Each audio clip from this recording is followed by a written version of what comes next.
রুবেল, আইসিসিবিতে ত্রাণ তৎপরতার বিষয়ে বিস্তারিত জানাবেন। চলছে পঞ্চম দিনের মতো বসুন্ধরা গ্রুপের সার্বিক সহযোগিতায় বসুন্ধরা রেসিডেন্সিয়াল এরিয়ার মধ্যে যে সকল শিক্ষার্থীরা রয়েছেন, আশেপাশের যে সকল ইউনিভার্সিটি রয়েছে, সেই শিক্ষার্থীরা কিন্তু এই ত্রাণ তৎপরতার সাথে জড়িত। আপনি দেখতেই পাচ্ছেন যে এখানে এক বিশাল কর্মযজ্ঞ চলছে। শিক্ষার্থীরা কিন্তু তাদের নিজ উদ্যোগে এই বসুন্ধরা গ্রুপের সাথে একত্রিত হয়ে এই ত্রাণ যে কার্যক্রম সেটাকে কিন্তু প্রতিদিন সকাল থেকে করে যাচ্ছেন। প্যাকেজিং করা থেকে শুরু করে সবকিছুই তারা ইনভলভ রয়েছেন। এবং আপনারা জানেন যে বসুন্ধরা গ্রুপ কিন্তু আজকে পঞ্চম দিনের মতো এই কার্যক্রম পরিচালনা করছে। তারা প্রতিদিন এই বানভাসী মানুষের প্রায় 10,000 পরিবারের মাঝে কিন্তু এই ত্রাণ সহায়তা পৌঁছে দেওয়ার চেষ্টা করছেন। এবং সেই কার্যক্রমের সাথে কিন্তু প্রায় 2 থেকে 300 শিক্ষার্থী জড়িত রয়েছে।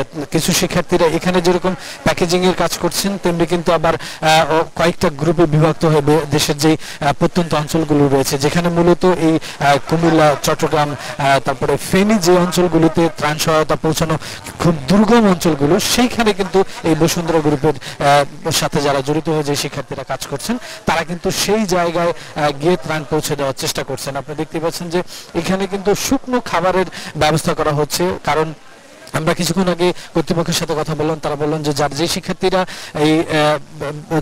শিক্ষার্থীরা মূলত পৌঁছে দিচ্ছেন ত্রাণটা পরিবারের মধ্যে, তাদের কাছ থেকে সার্ভে করা হচ্ছে যে কি কি জিনিস মূলত প্রয়োজন, সেই প্রয়োজন মাফিক কিন্তু পণ্যগুলো নিয়ে সেটাকে প্যাকেজিং করে কিন্তু পৌঁছে দেওয়া হচ্ছে। প্রতিদিনই কিন্তু আইটেমের পরিবর্তন হচ্ছে, কেননা যারা সেই বানভাসী মানুষের যে চাহিদাগুলো রয়েছে, সেই চাহিদা পর্যবেক্ষণ করে কিন্তু এখানে প্যাকেজিংটা করা হচ্ছে। আপনি দেখতে পাচ্ছেন যে এই কার্যক্রম কিন্তু আমরা দেখছি যে সকাল থেকে বিকেল পর্যন্ত চলে এবং এই শিক্ষার্থীরা তারা প্রতিদিন এই কার্যক্রমে অংশগ্রহণ করছেন। সেই সাথে বসুন্ধরা গ্রুপ কিন্তু একদম অনির্দিষ্ট যতদিন পর্যন্ত আসলে প্রয়োজন হবে বানভাসী মানুষের পাশে দাঁড়ানো, ততদিন পর্যন্ত তারা কিন্তু কাজ করে যাবেন বলে আমাদেরকে বলেছেন। তো সব মিলেই ছিল এই মুহূর্তে আইসিসিবি থেকে। রুবেল, আপনাকে ধন্যবাদ।